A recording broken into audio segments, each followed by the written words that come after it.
Hey, what's up, YouTube? It's Richie from Boston. It is the 20th of March in the year 2020, or at least that's what they tell us. I am trying to make sure that it's the 20th of make sure I mute that. I did, and here we go. I am joined by Dr. Andrew Kaufman. You may have heard him on the Crow 777 live stream, and then Crow was smart enough to bring him back again, and then I was smart enough to reach out to him. Dr. Kaufman, how are you, brother? And I really appreciate your time. Well, thank you so much for your invitation. After getting familiar with your channel and your show, you've earned a lot of respect from me. And I have to say that I appreciate you talked about me yesterday, and you said something very important that really goes a long way. And this applies to your viewers as well, that don't trust what I say. Do your own research, confirm everything. When you said that you confirmed what I spoke about viruses on Crow, that just goes a long way. And, we all have a responsibility to be familiar and learn this information. And so it's really important that we check for ourselves so that we, only end up trusting the correct information. I agree. And when I was listening to you talking, when I was listening to you on Crow's show, you mentioned Royal Rife. Now, I had done videos probably 6-7 years ago, and nobody really cared too much because it didn't apply to anything. But that's an amazing technology. And you mentioned that along with that really that super heavy duty deep microscope. The name escapes me right now. I just walked in the door like I told you. You want to talk about that stuff at all? Yeah, sure. I'd be happy to. And I think it has some quite a bit of relevance, actually. And Royal Rife, as I said before, is kind of known as the Tesla of medicine, a very brilliant guy. And he just was able to invent technology that was superior to anything else that was available and extremely useful. So he developed this microscope that had something like 30,000 times higher magnification than other microscopes that were available at the time. So it was really powerful and allowed him to see under the microscope these tiny little particles of cells they're known as protids or somatids. And these are actually the precursor or progenitor to many different microorganisms, including bacteria, fungi, and actually many pictures of what are allegedly called viruses are most likely actually these entities. And so what happens is these microzyma or protids, they're present in our cells. In fact, they're present in the cells of all living organisms, plants and animals. And when the conditions of an organism are such that there needs to be some cleanup and recycling efforts going on, and this is most common in a disease state, but also can happen as the body renews itself on a cyclical basis, that those precursors bud out of our cells, and then they go through a cycle where they become more and more differentiated and developed into the bacteria that's appropriate to go and clean up that mess. And this is, just like things happen in nature.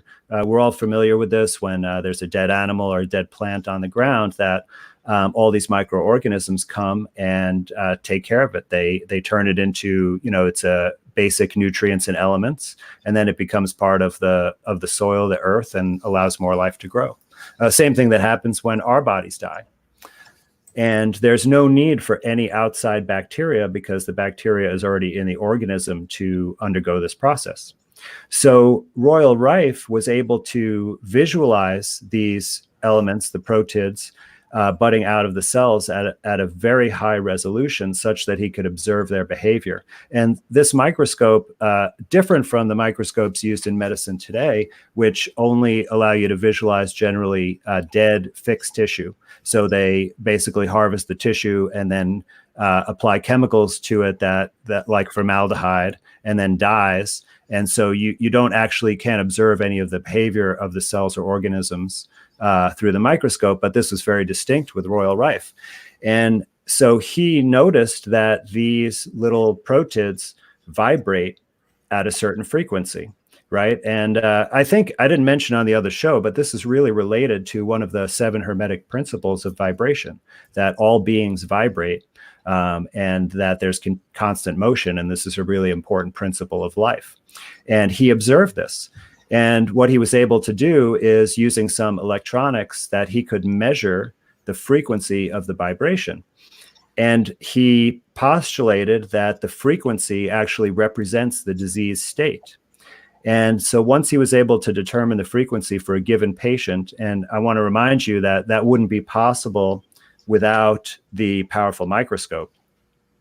So once he was able to do that and determine the frequency, then he could use other devices that would generate electromagnetic radiation and would basically at the same frequency of the disease in that given patient. And after several brief sessions of applying this, he was able to result in the cure of a disease. And this was true not just for diseases that we would commonly know or think would be infectious, but also for other diseases like cancer, because these microorganisms, the cleanup crew, is essentially involved in cleaning up all these diseases. So the big tragedy here is that Reif's microscope was destroyed. Basically, people raided his laboratories at some point in his life when he was starting to get big and spread this information around. And he sort of got depressed and became an alcoholic, and the technology has never been recovered. So this is like you say, he's the medicine's version of Tesla. Much like Tesla, who they poo-pooed all of his work. It was no big deal. We can't use that kind of free electricity, because how can we put a meter on it and charge the good people of the earth? Same thing with him, because it looks like they're using the information he figured out with the Rife machine to drop everybody's frequencies using fear, and it's working perfectly. And if I heard this correctly, cut me a little bit of slack, but if I heard this correctly when you were talking with Crow, it can make people sick when their body's frequency comes down. As new agey or crazy as that sounds, it's real, because they do it successfully all the time. Am I wrong? Well, I think you're on the right track, and I can give some data to back that up, actually. But it just, in thinking about the whole Rife approach, it really just occurred to me that if a disease has a specific frequency, and if you can cure it using that frequency, then wouldn't it also be possible to induce the illness by perhaps using some sort of frequency radiation? And then I thought about, well, what about the data on cell phone radiation and Wi-Fi radiation and smart meters, right? And 5G. So we know that there's lots of illnesses associated, right? Like people that hold a cell phone up to their head many hours, right? They get tumors. They may not be cancerous tumors, but they're tumors called acoustic neuromas that occur inside the ear canal. And that's very well established. Of course, we know that some of the 5G technology was initially developed as a crowd control measure, so it clearly has a strong biological effect. Oh, without a doubt. That I've seen that. I saw that in basic training back in the 90s, the first time we went to spread democracy in Iraq. The microwave weapons they're unbelievable, and they were back then. So now they're actually compact and going up as we speak. Right. So, given these observations that are, widely accepted, I don't think it's really much of a stretch to say that this could be used in some way to purposely bring about a disease, or perhaps just accidentally, because as we develop more and more technology and infrastructure, we're not looking to study the health effects of it. Even the director of the FCC came out announcing the 5G rollout, and he said blatantly, no, we're not going to do any health studies. It amazes me. They bring him in. Tom Wheeler was an enormous lobbyist for telecoms. They bring him in for a short span. He pushes all this through and says, we're not going to do all that. Like, he made it sound crazy. Other countries are testing this. We're going to be right out front with it because it's about billions of dollars, and then he signs everything. Everything's good to go. And he quietly goes through the revolving door to wherever he went. Right. I'm sure back to a telecommunications. I'm sure to reap the benefits. So, okay. I probably started this off wrong, but I did just walk in the door. Dr. Kaufman, what what are your credentials and what led you down this path? Because this is not the normal path for a doctor. They usually do exactly what the medication companies teach as medicine these days. You seem to have gone in a different direction, luckily for us. Yes, well, there are a few doctors who have gone my direction, but it's certainly a very, very small minority. And so I am an MD, a medical doctor, and I mean, I can tell you about my schooling if you want to know, but I'm trained and board certified in forensic psychiatry, and I've held several leadership positions in a medical school. I've published research and book chapters and things like that, and now I just do consulting work. I do clinical work, but it's not your run of the mill type of clinical work. And what happened is that, and this really started quite early on in my training, in my residency training, that I just started to observe that people were not improving with psychiatric medications.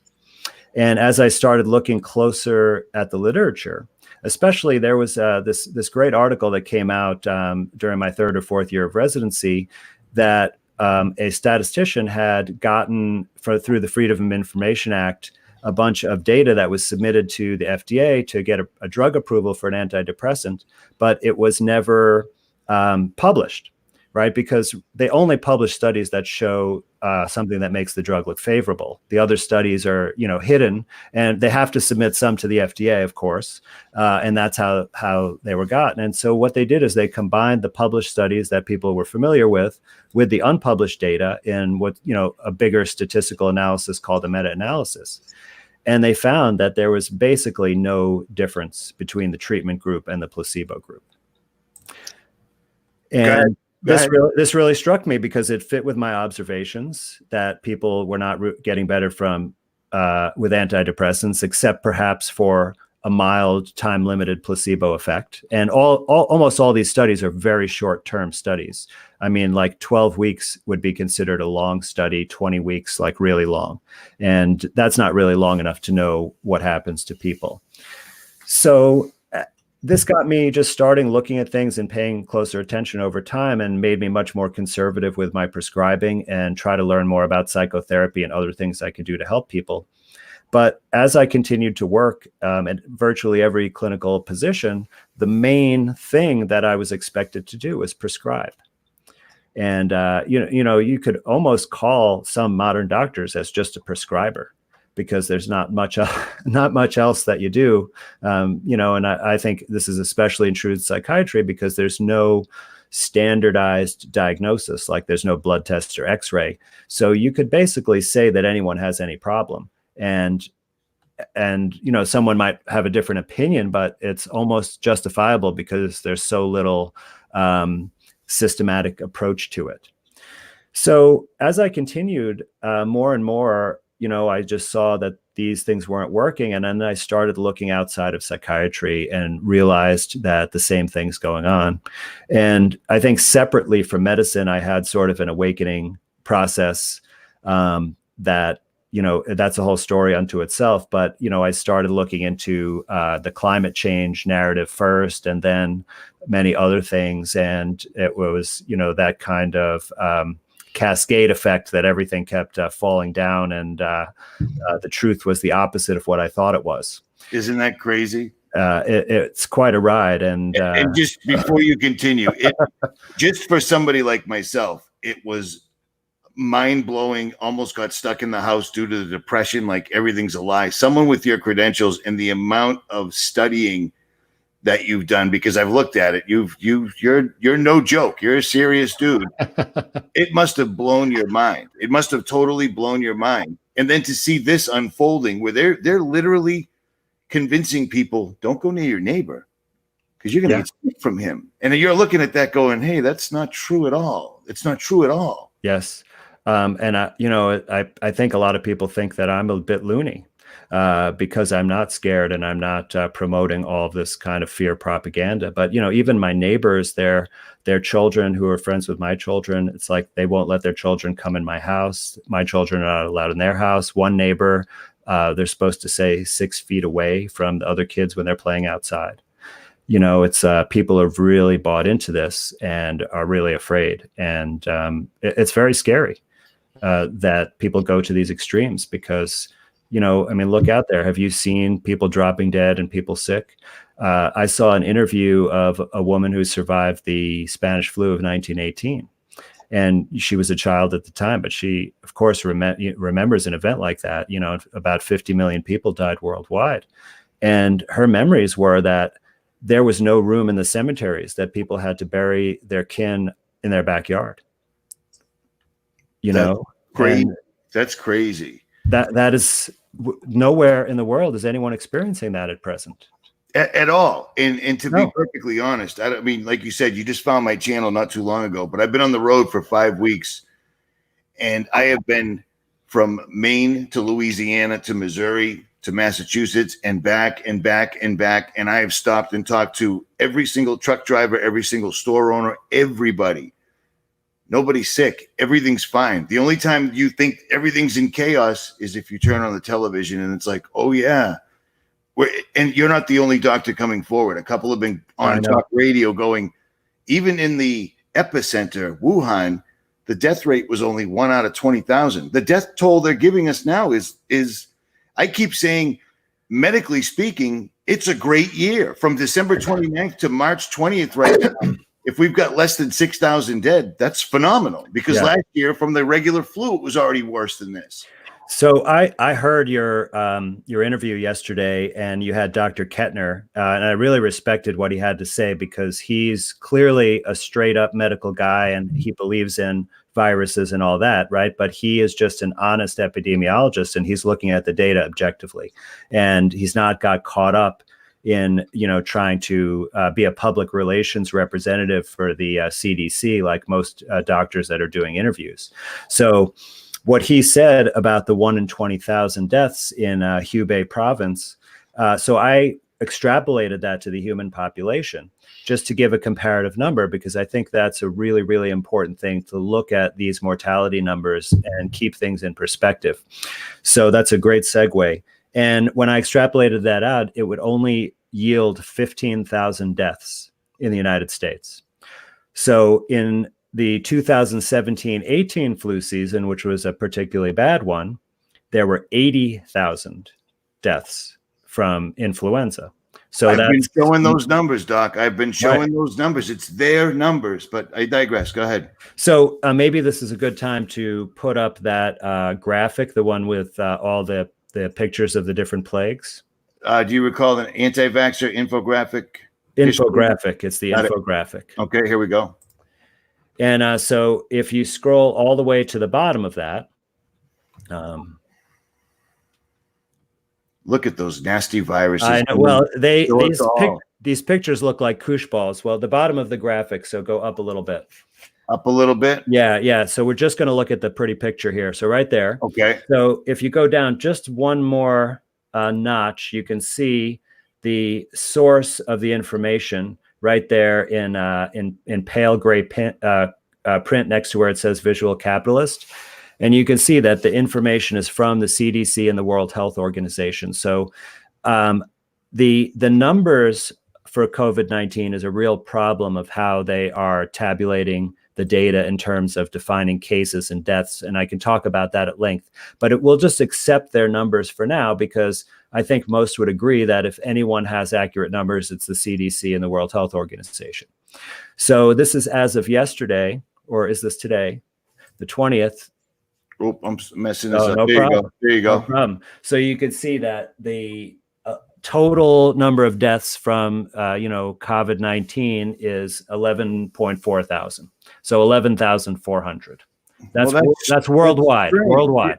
But that's still strange, because that doesn't jive with the numbers they were just showing a couple of days ago, where it was under 6,000. Yes. Well, they're increasing the numbers on a daily basis. I expected that. Okay, go ahead. I'm sorry. But even so even if we accept these numbers as accurate, so this is in the entire planet, right? So remember, I said, and I know actually as of February 3rd in the United States, there were already 20,000 deaths from the flu, according to the CDC. So we're worldwide, 3 months into this pandemic, and we're not even meeting the US flu numbers as of a month and a half ago.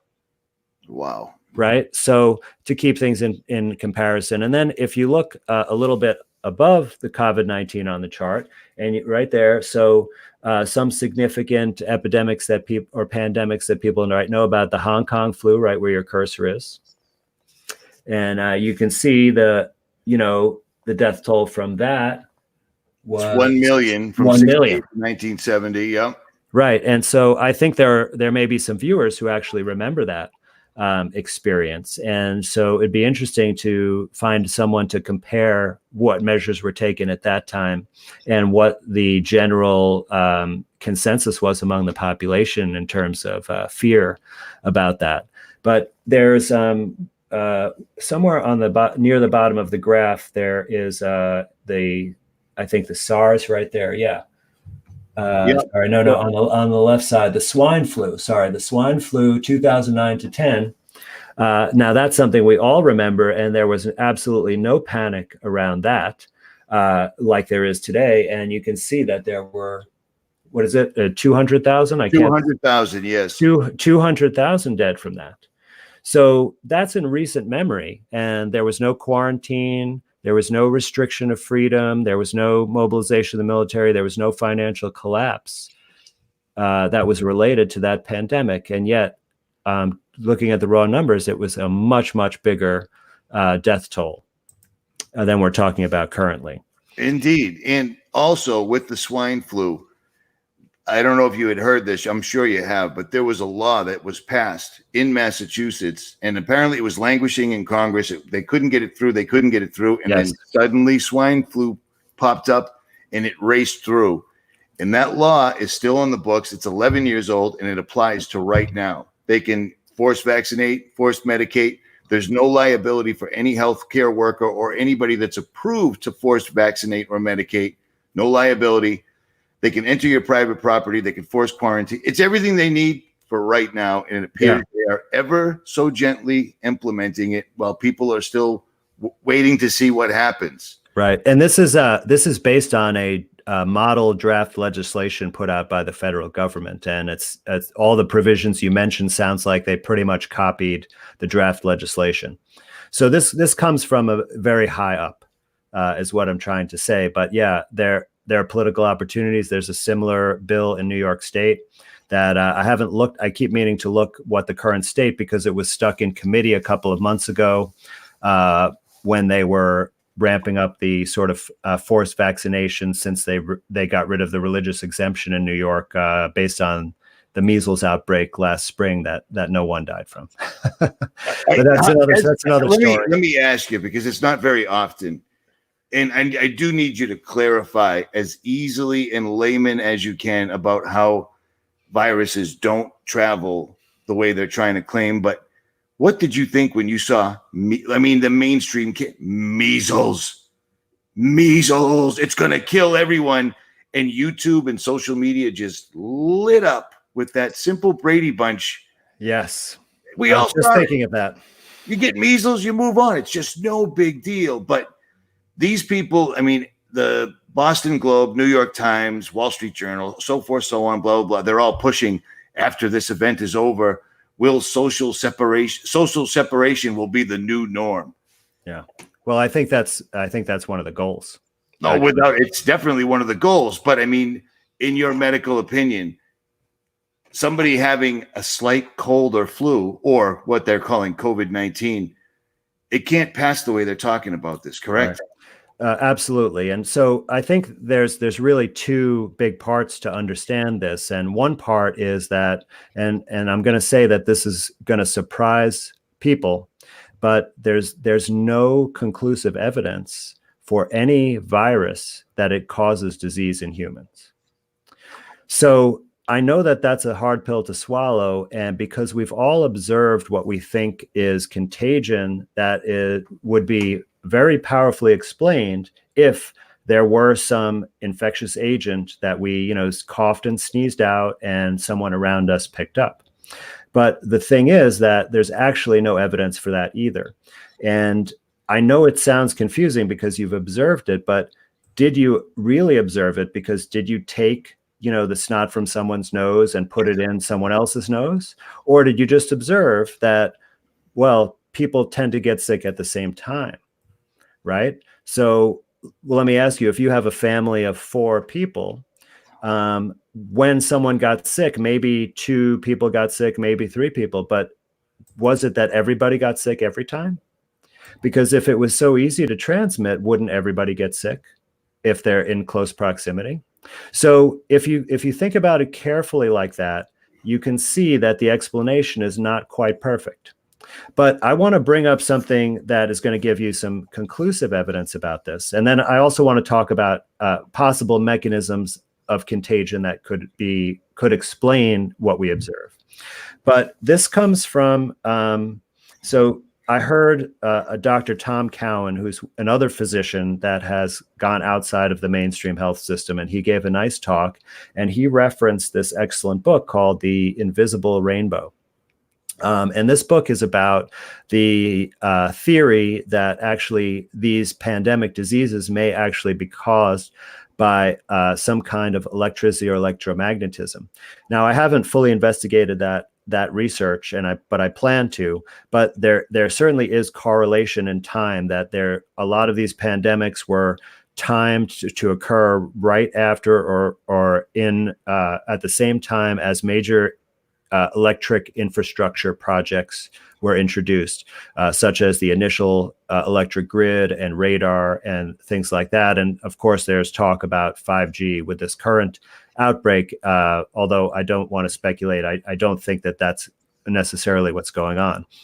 Real quick, right there. A lot of people, I've talked about 5G. We've all talked about 5G because it's bad. Absolutely. It's a military weapon. It's bad. I get that. The only problem, some people are inadvertently timed. All these deaths are from the 5G. It's like, right. But there aren't all these deaths. So we're muddying the water exactly. for them, and they're moving forward. There aren't all these deaths. Right. I just checked the death list 2 days ago, and it was 5,000 and change. So I was just rounding it up to 6,000. I just checked it now, and it's 11,000. And yes, they will start juking the stats. But the thing is nobody knows anybody. Somebody I know died. Well, they're going to start slapping the label on there because it's going to work to their agenda. These people have massive reach. They just shut down the world with words. It's amazing. But well, I'm gonna definitely get that, because I want to talk also about the testing, and that will help you see how inaccurate these numbers may be. But let me get back to this issue of contagion, because it's really important. So in 1918, right around the time of the Spanish flu, or right after the Spanish flu, rather, the U.S. Preventive Health Service wanted to understand how this pandemic spread, because they want to be able to protect the public. So I'm going to assume that they had beneficent intentions. So this, like I said, this study was, these studies I'm about to describe were conducted by the United States Public Health Service. So this was not some independent scientist. Okay, this is the government-sponsored research. So what they did is they had 100 healthy subjects, and then they had a number of people who were sick with the flu. And so the first experiment they did is they basically took snot out of their nose. They took the material that they coughed up, and they mixed it up in a solution. Okay. And then they put that solution in the 100 healthy volunteers, and they put it in their nose, they put it in their throat, and they even put it in their eyeballs. So all the proposed mechanisms of transmission they wanted to test, and they wanted to get these healthy people sick. So what happened? None of them got sick. Mm-hmm. Not one person. So they did a subsequent experiment to try and push it further. Okay, so they once again collected these materials from the sick people, and this time they injected it into the volunteers. Okay, once again, no one got sick. So I think they conducted even a third experiment where they wanted to simulate more of a natural transmission from person to person. So in this case, they had the sick person and the healthy subject sit in very close proximity for a period of 5 minutes and talk to each other. And then they had them like put their mouths really close, but not, not touching. They didn't want them to be making out or anything. But then they had the healthy person breathe out as hard they could, and the sick person breathe in as hard as they could, and basically breathed out the sick air into the healthy person who sucked it in. So after this final experiment, once again, none of the healthy subjects contracted the influenza. They went on further to do a similar study in horses, where they actually covered the sick, because animals do get some of these illnesses, and many of these flu pandemics, animals were sick, not necessarily the same time. Sometimes animals get sick like a month or two before the people, and there's no known, passing it back between animals and humans, but it's the same illness essentially.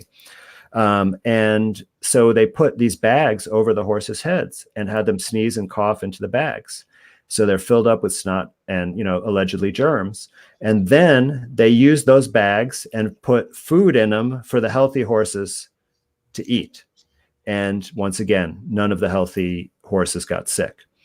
So you have this series of experiments where they tried as hard as they could basically to pass the flu to healthy people, and they were unable to do it as hard as they tried. That's insane. I know. It's astonishing, isn't it?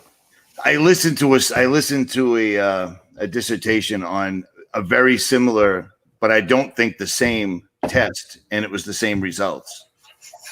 There have been other instances of this. Like, for example, there were some scientists who were basically looked at the research and that disproved germ theory, and so they were a bit bold and they wanted to test this. So they actually had the bacteria that causes the plague isolated in a test tube, and the plague was passed supposedly by the fecal oral route. And I think this is actually quite possible, because there could be toxins in the fecal matter that could make someone sick without any need for microorganisms.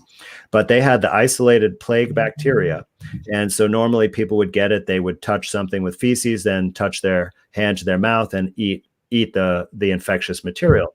So if they had the pure bacteria that supposedly causes the plague, and they drank it down, and they did not get the plague. Wow. So I was at a dinner, and lots of family members. A relative was an RN, and she came in and gave everyone the free flu shot. I just stepped out. Everyone got the shot. This is hand to God. Strike me with coronavirus right now if I'm exaggerating at all. My grandmother ended up in hospice because of this flu shot. My aunt and uncle ended up in the hospital for several days. My other aunt and uncle ended up in the hospital for a week, and my father and stepmother got sick. Yeah, they still didn't catch the correlation. They all got the shot and all had outstandingly bad results. I didn't even get sick being around all these sick people with no shot. Right. Well, the influenza vaccine actually can make you really sick. It's known to cause paralysis, which is known as Guillain-Barré syndrome. But this is well documented. It's on the package insert. You can go to the VAERS database and see, which only represents about 1% of the possible adverse effects, but you still see plenty of cases of people being paralyzed from the flu vaccine. So, and then even the own medical establishment's research has shown that if you get a flu vaccine for 3 consecutive years, your chance of contracting the flu increases. Wow. Hey, real quick, let me just segue. I forgot. I'm not going to segue. I'm just going to interrupt you real quick. I do that. Sorry, Doc. I have a terrible memory. But check this out. Not as bad as Alex Jones. Well, that's funny you bring that up. It's funny you bring that up, because I had contacted Dr. Kaufman and I said, hey, I saw you on Crow. I really think it's important. I'll put you up on both channels at the same time. And he said, he got back to me because you've been inundated, I'm sure, with invitations left and right. And he told me via email, and you guys know how I am. let's catch up. But I'm going on the Alex Jones show first, and I went, okay. I said some I actually basically put some facts out about Alex Jones and said, thank you anyways. I'm all set. The doctor walked away from Alex Jones to come on the show, and that's a fact. I still have the email. So here's somebody that's not trying to become Alex Jones famous. He has integrity, and that's a fact. So that's phenomenal, man. That blew me away when you actually did text me up, and I'm like, wow, this truly is a smart man. Because if you've watched any of my shows, I don't know how much time you've had. When I have someone that knows what they're talking about, I don't say words. I stay in the background. I interrupt once in a while, but I stay out of it. Let them talk. That's what this whole thing is for. Right. So, well, it was definitely clear to me after seeing some of your material that you would give me the chance to get my points across, and also that I'd be able to speak about things at a more complex level than I would be, and also I knew I wouldn't have to watch what I say about other topics. Because I wouldn't get grilled on that. But really, it came down to just, I've never really watched Alex Jones' show.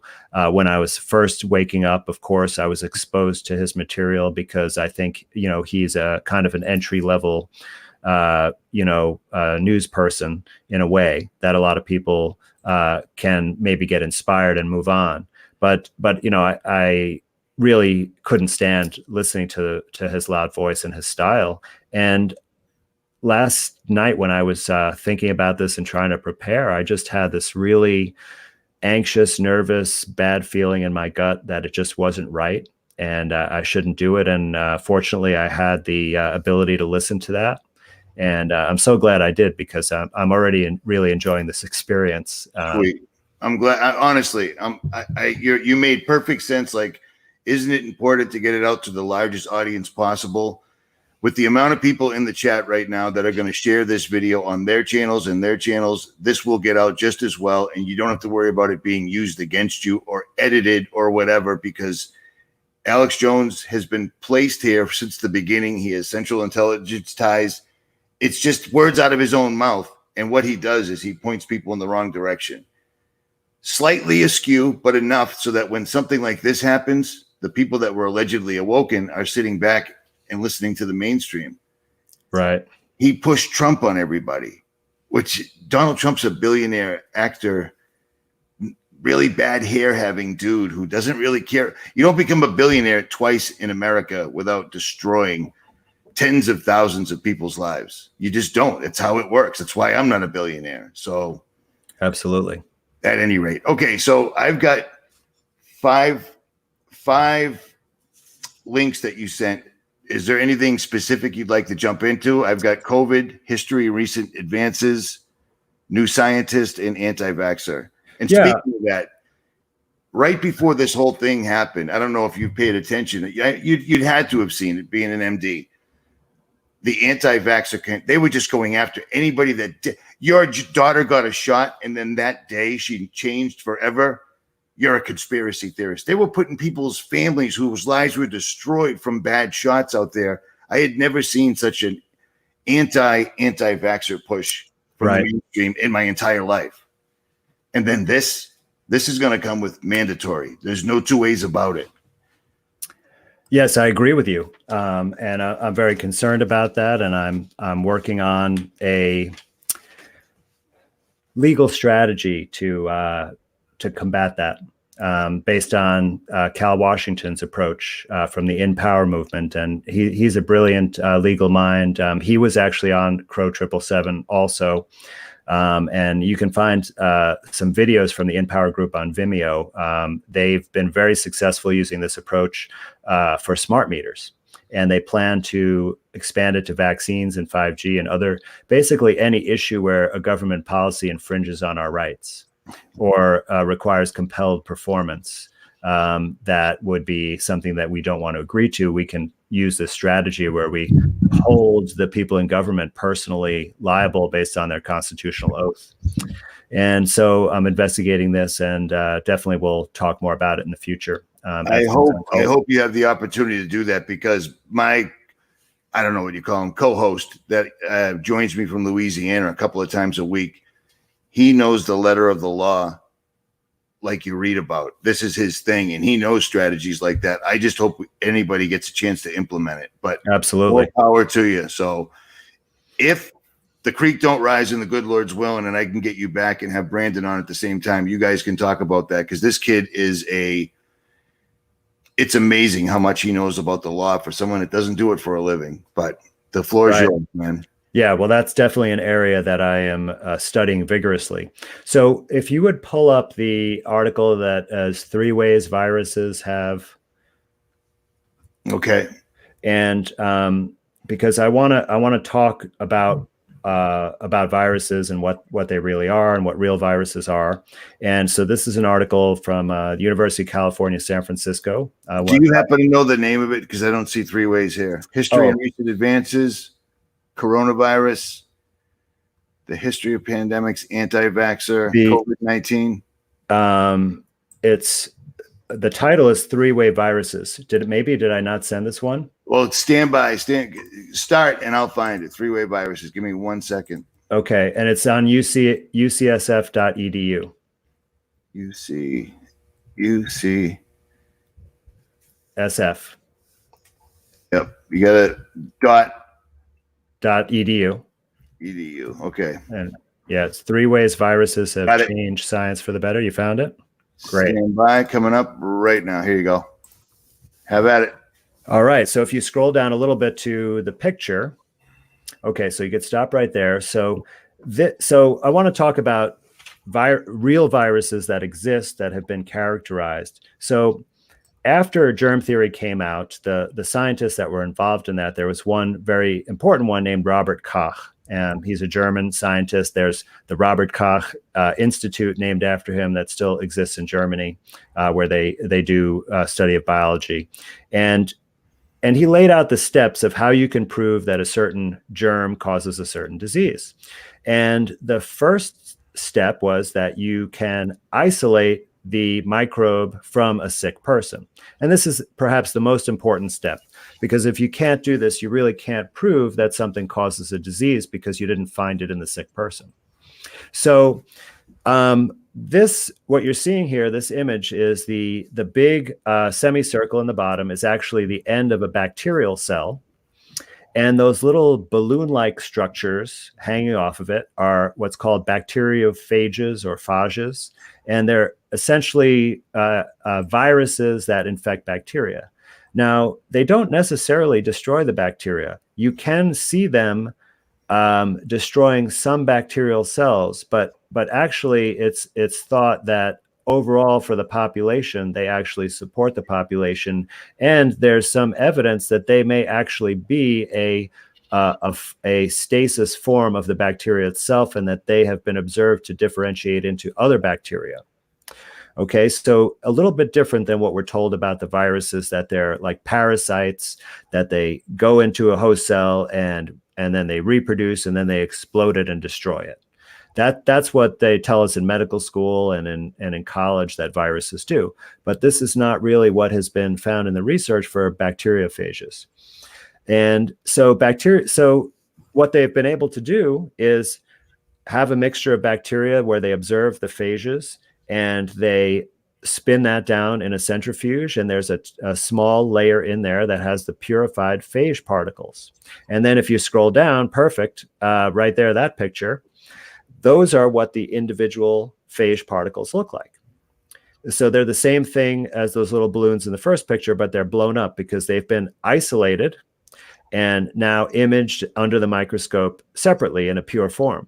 And so you can see that they have a very specific geometric structure. These are 4 different phage varieties, right? That's why they all look a little different.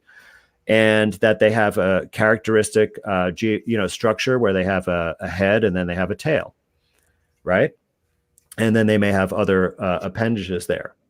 So in lower organisms like bacteria, amoeba, and sea algae, you can, several different scientists have isolated these viruses from those organisms and in a pure form, and then we're able to image them just like this.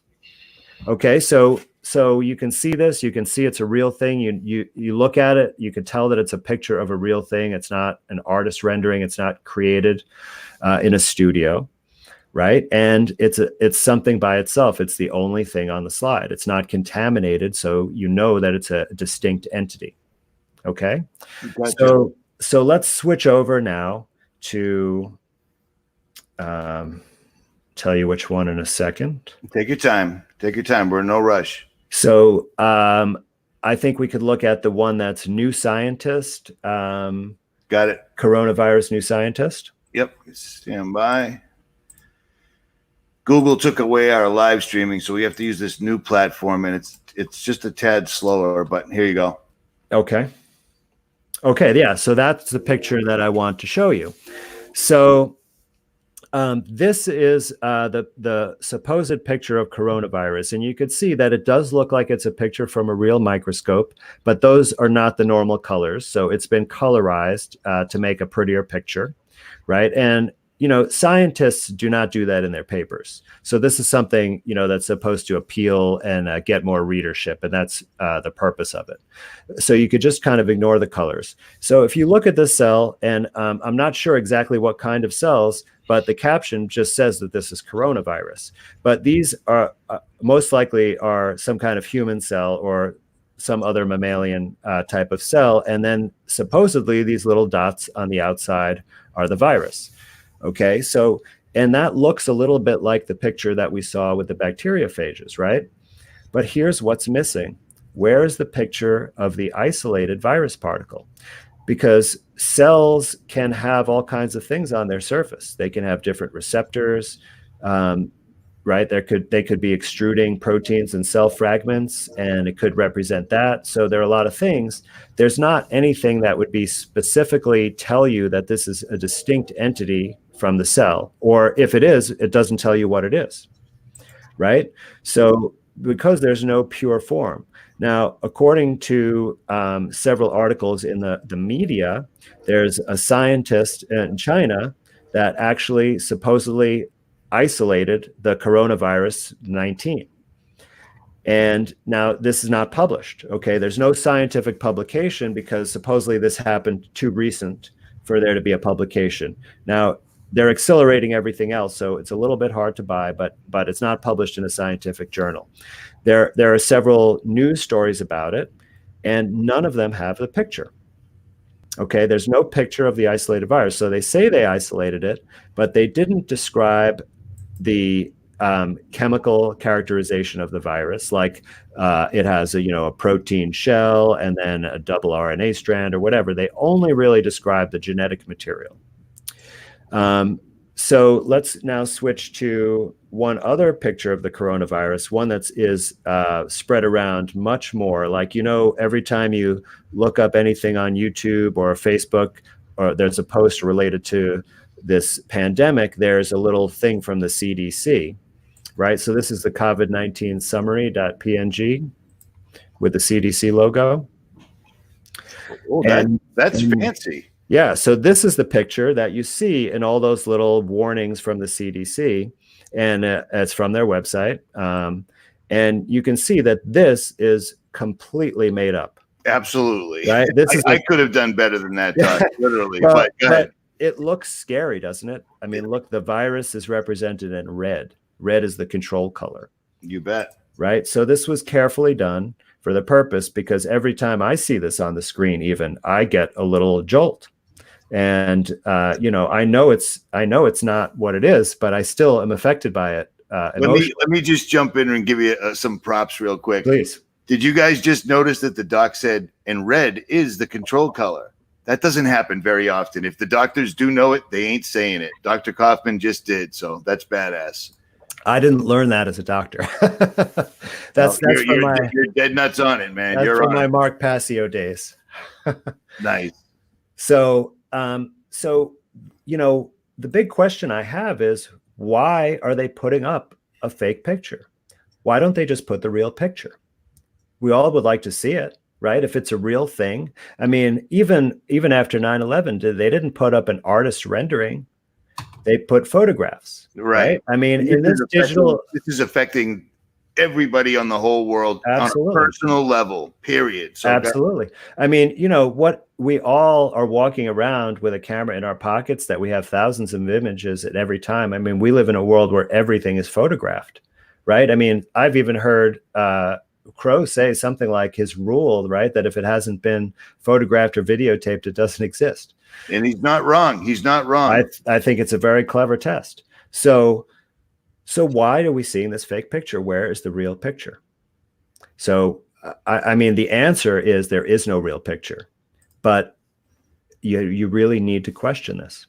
So, you know, so there's no picture of any virus because none of these viruses that supposedly cause disease in humans have ever been isolated, not one. So there's this really interesting German virologist named Stefan Lanka, Lanka. I'm familiar, actually. Yes. That's cool. Go ahead. And one of the other articles I sent you is about him. So he is actually studies viruses, right? That's what he's trained. He's a researcher, a scientist. And earlier in his career, he actually isolated and characterized a virus from sea algae. And he also learned that virus also plays a symbiotic support role with the sea algae, so it doesn't kill it or destroy it. So after he learned about viruses through his own work, he wanted to branch out into viruses that cause disease. And so he started reviewing the research on some viruses. And he couldn't find the same paper like he had done where he had isolated and characterized the virus for any of these viruses. And so he got really curious and he scoured the research and he read their methods and kind of debunked what they did. They basically cheated and said something was the virus, but they never isolated it and proved it. So he issued this challenge because he wanted this to, you know, be known in the public, and he probably felt that this was a way to get some publicity. And so he said, if anyone out there can prove that measles is a virus that causes disease, basically, that he'll pay them 100,000 euros. And so, you know, several people rose to this challenge, but there was one particular person that presented, I think, 7 papers that were sort of the papers that had been accepted maybe as showing evidence of measles, but they didn't actually isolate the virus. And so, but there was some confusion. And, you know, this is some challenging stuff to think about, right? You have to spend some time studying the background material and knowing how scientific experiments and how to reason and what you can conclude from data.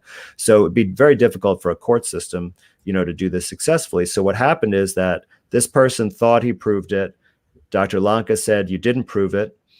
And so he sued him in court. So at the lowest court level, the other guy won. The court said, oh yeah, this is proof enough, pay the 100,000 euros. But Lanka knew better. He appealed it. It went to the German Supreme Court. Okay. And at the Supreme Court level, the court actually consulted several scientists to get their opinion on this because they realized that they weren't really qualified to make a ruling on this issue.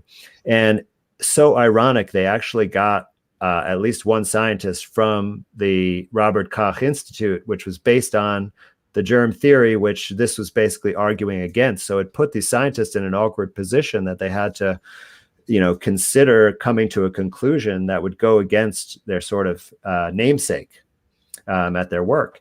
But these scientists and the court concluded that there was no proof of measles, and he did not have to pay the $100,000. Wow. Wow. All right. I'm going to address this real quick because this comment keeps popping up over and over and over. Everyone's saying, ask the doctor if nitrous oxide can cure COVID. But let me just reiterate. We just showed you the numbers. This COVID is, I'm pretty sure, completely made up out of whole cloth because this is the worst pandemic in the world because it's not actually killing anybody. And they're not showing you the numbers that with all the people getting infected, they're not showing you the people, 50% of them are being cured because it's a simple cold. The people dying allegedly are in 70s, 80s, elderly. and they're going to start tagging everybody. But look around you, talk to people, be for real.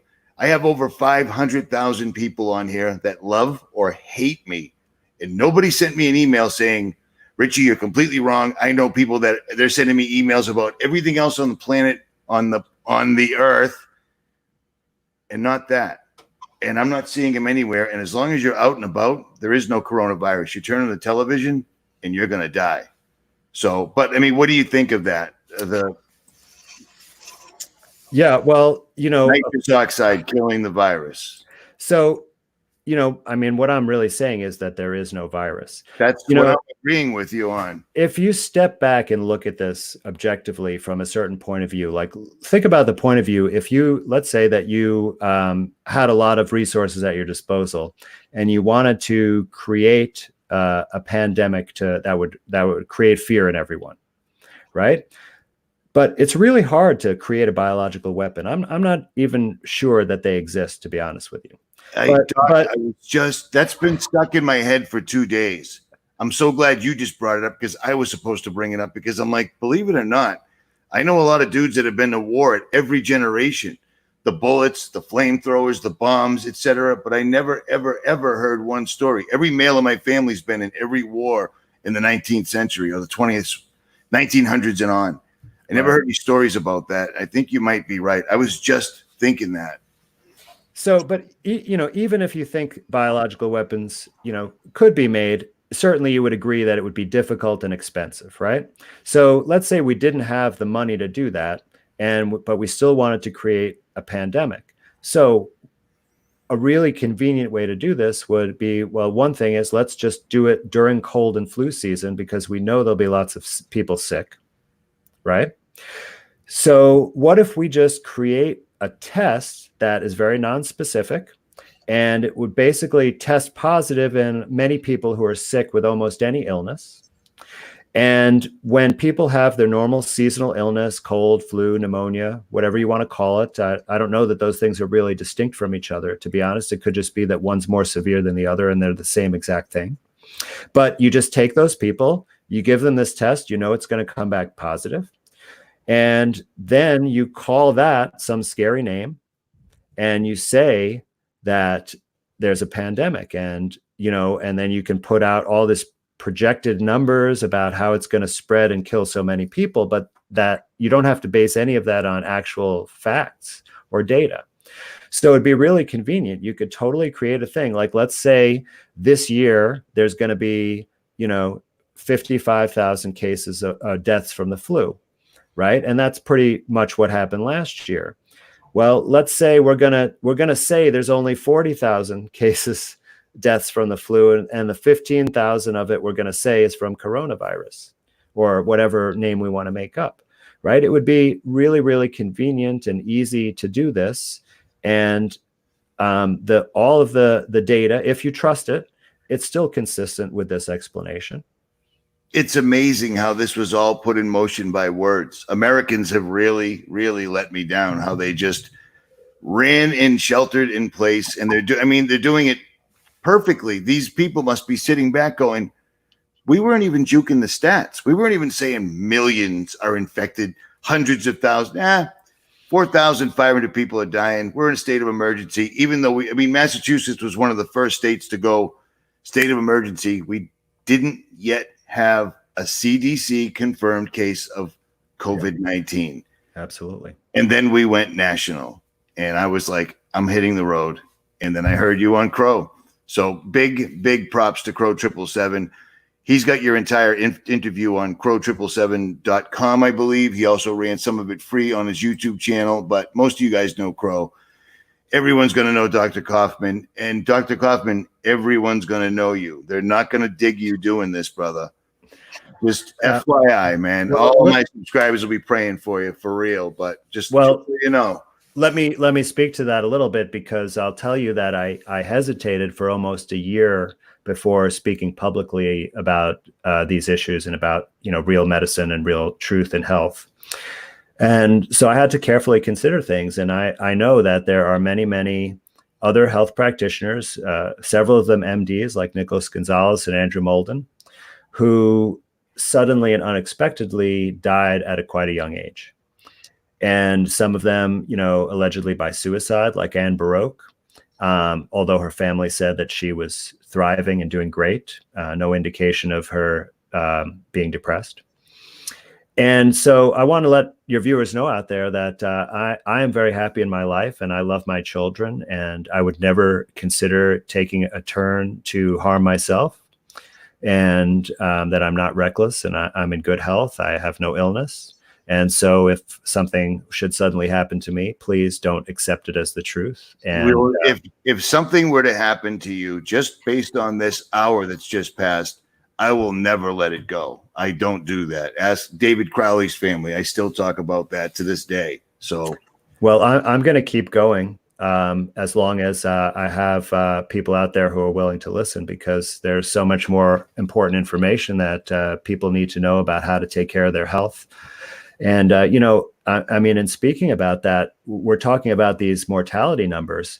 So I want to point out another relative couple of numbers. And these come from mainstream studies. Okay, this is from Johns Hopkins, that in the United States, they estimate that 250,000 people a year die from medical errors. Wow. Yes. And then there's an additional study that was reported in the Journal of the American Medical Association that each year 128,000 people die from prescription drugs, not misused, not overdose, but taken as directed. And I believe that number is actually underestimate, because I don't think it includes some things. But nonetheless, if you add those two numbers together, because we're talking about deaths directly attributable to healthcare, okay, then our number is 378,000. Now, that is the third leading cause of death in our country, according to the CDC. Now, the CDC doesn't list that, okay, but those numbers are real. And if you put them on the CDC's top 10 causes of death, it fits at number 3. I'm kind of embarrassed that I've never even seen that number or looked it up over the years. I don't know. I got a lot on my plate, but I mean, that's insanity. Well, there are other researchers who have tried to make estimations to get that number to be more accurate, and they have come up with calculations of about 750,000 deaths a year from medical care. And that would be the number one cause of death, according to CDC's data. So I can't confirm, that that's the real number, but the real number is definitely considerably higher than 378,000. But 378,000, that's the medical establishment's own number. So I like to go with that, and it's plenty bad.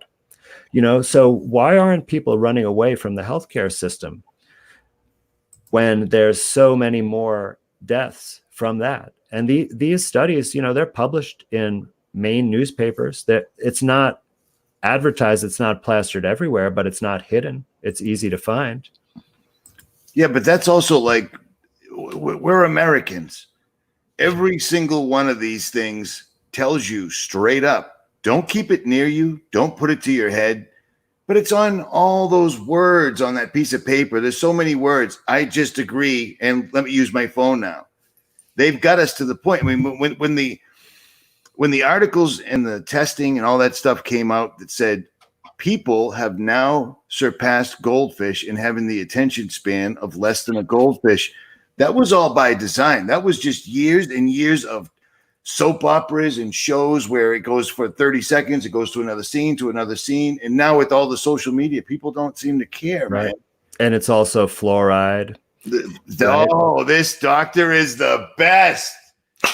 Fluoride. All right. I didn't know. I wasn't gonna put you out there at all. Listen, I mean, I don't really see it as a risk, because I think it was 2001, the CDC actually put out a press release instructing parents of newborns not to use fluoridated water to mix formula because it's a neurologic toxin. I was telling people about fluoride because I worked in a water treatment facility plant. I did the plumbing in there years and years ago, and it was a multi-million-dollar big deal. And there's a tank that mixes right in with the supply, and it's clearly labeled. It was never hidden. And I looked it up, and I'm like, this is rat poison. Yes. And then Prozac popped up, and I'm like, this is rat poison. How can you dose this? This is an old analogy, but it's all I got right now.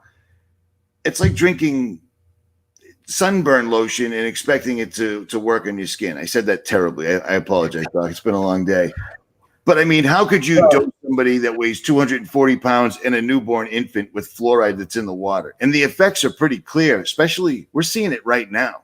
Everyone's seeing it, except there's so many, things that should just be obvious. Like, for example, if it really helps your teeth, why would you need to swallow it? Right. That's what I was trying to say. I just said it really poorly. So yes. Yeah. Well, yeah. People talk about antidepressants that way too. I heard an analogy of like, if you instead of opening up the cap to put the engine oil, just pour the oil on top of the whole engine and hope it gets in the right I might place. start doing that from now on. See how good the cruiser runs. You know what I'm saying? Unbelievable. Absolutely unbelievable. I've been hanging out in this location for an extra 2 days just so I could make sure I could use this particular facility with its Wi-Fi so I could do this live stream. And I'm so stoked that you made time. You can go for 5 more hours, or you can wrap it up right now.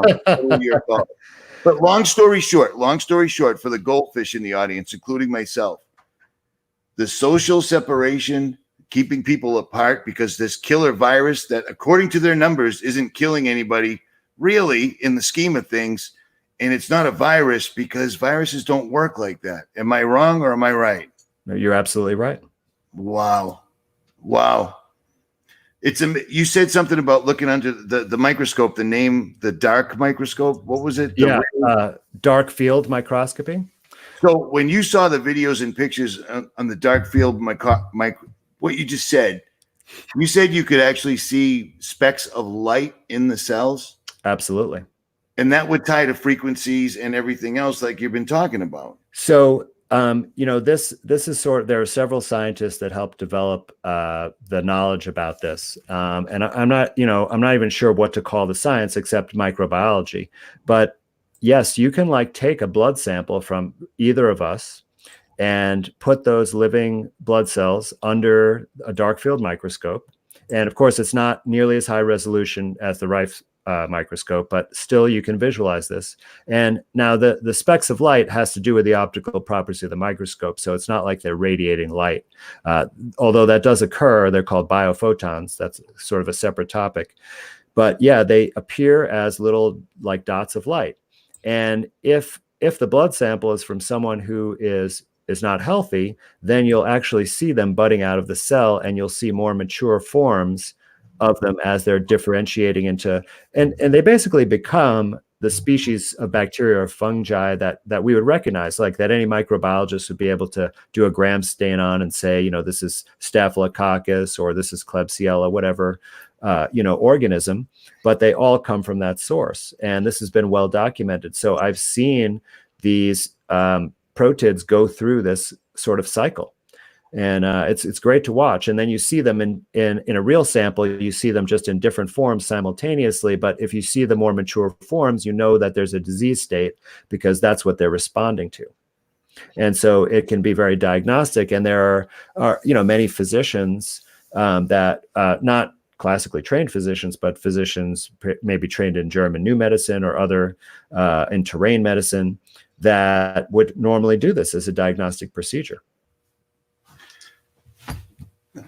Where can people find you? I know people have been looking for you, and I know how to find you, but where would you like people to find you? Because I'll post them below this so everyone that watches it. Please.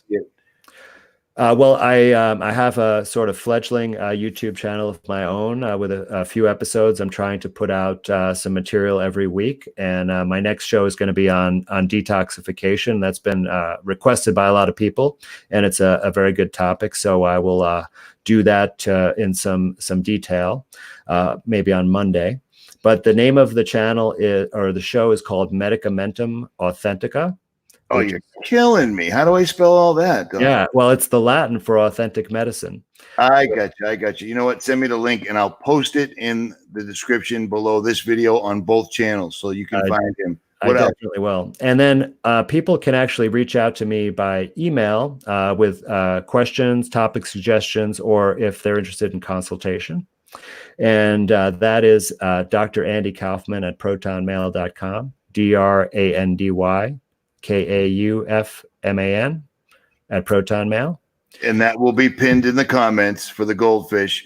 I can't help but notice it's Andy Kaufman. Yes, I mean, yes. would you believe they put a man on the moon and then here you are? I mean, come on, man. That's Well, sometimes I feel like I'm on the moon when I'm Yeah. around people, talking about the mainstream paradigm. So maybe it's apropos. I'm certainly not as funny as that man was, though. Yeah, you're pretty good. You're pretty good. So he was strange. I always thought he was strange. I grew up around that. What else? So, I mean, certainly I can get into a little bit more information if you think it's important. We definitely have covered a lot, and I think I've given introductory material that people can understand basics of what I'm saying enough that they can investigate some of this. How about this? So, How about this? I don't want you to think what about this one right here? Did we hit on that at all? Is that one I sent to you? It is. Yeah. Because if you scroll down, there are more of those pictures, but no pictures of the isolated virus. And this is from 1967, coronavirus OC16. Yeah, so this paper describes the initial discovery of coronaviruses. When I was in medical school, they taught us that the common cold is generally caused by a coronavirus or a rhinovirus and a few others. Right. So I was very familiar.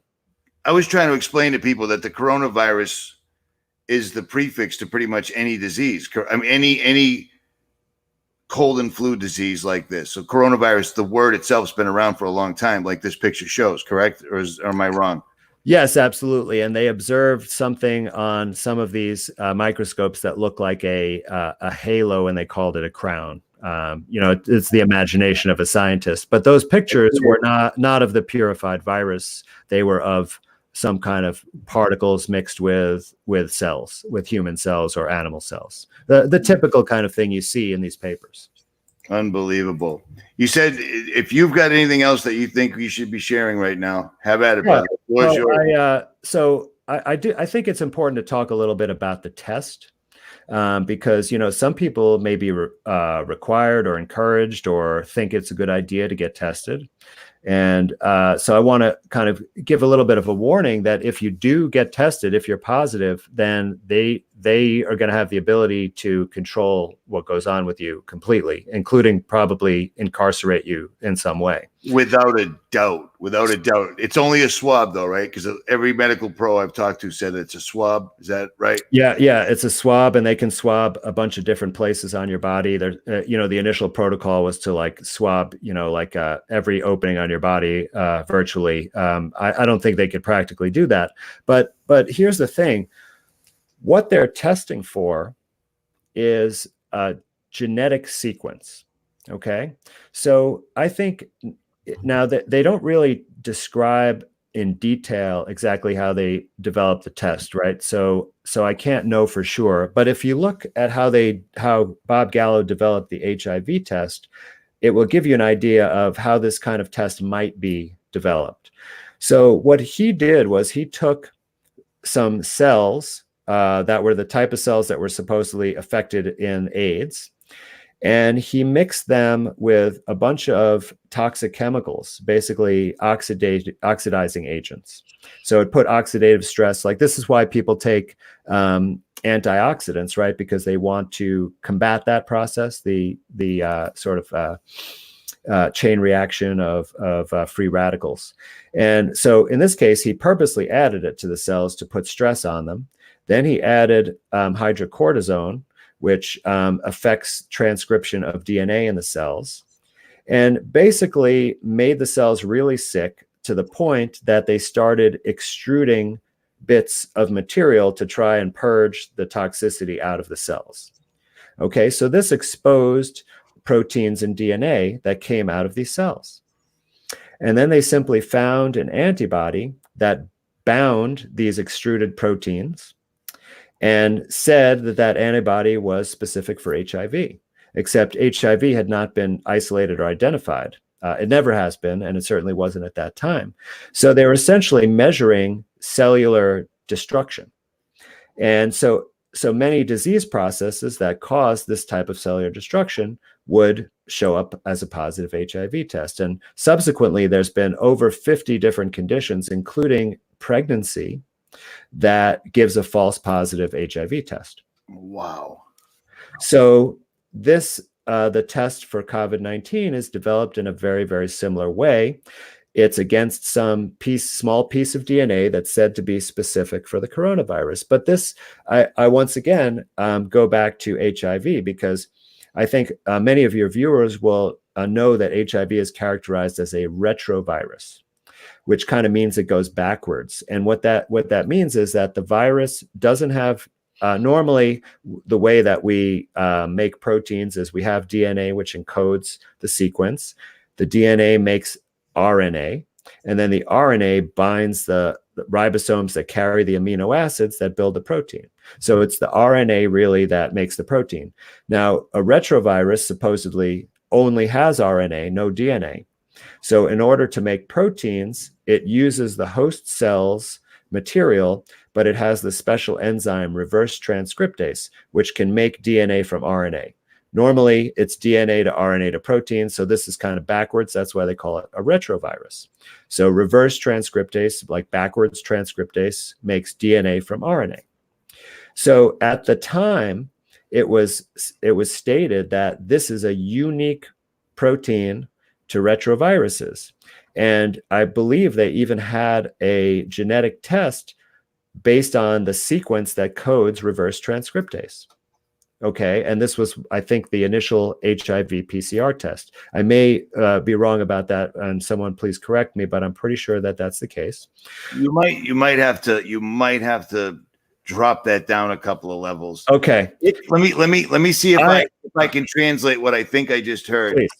They made up a test that will work for whatever way they want to go. It's like basically a lie detector. Well, absolutely. So they found out later on, it became widely known that that special enzyme that they were testing for is actually present in all human cells, and it's used to repair DNA, like when it gets damaged or mutated. So they're actually testing for our own protein. So if we're in a disease, is going to be positive. I am totally shocked. So if we're having to repair our DNA from some damage from some illness process, we will express that protein and will test positive for the gene for that protein. Wow.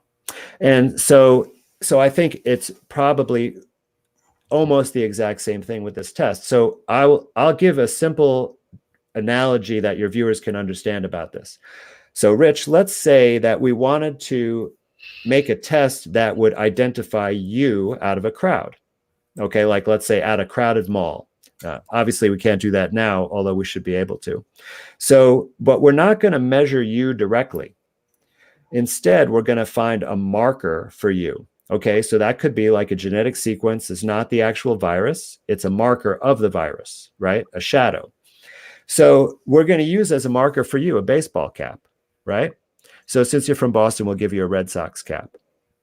So what we're going to do is we're going to tell you, put the cap on and walk around the mall, and we're going to find you because we're going to locate your cap, right? So then we go around the mall and we look for a Boston Red Sox cap. So let's say that you get tired of wearing a cap, it's messing up your hair, and you give it to your buddy. Well, when we find that cap, we're not going to find you, we're going to find your buddy.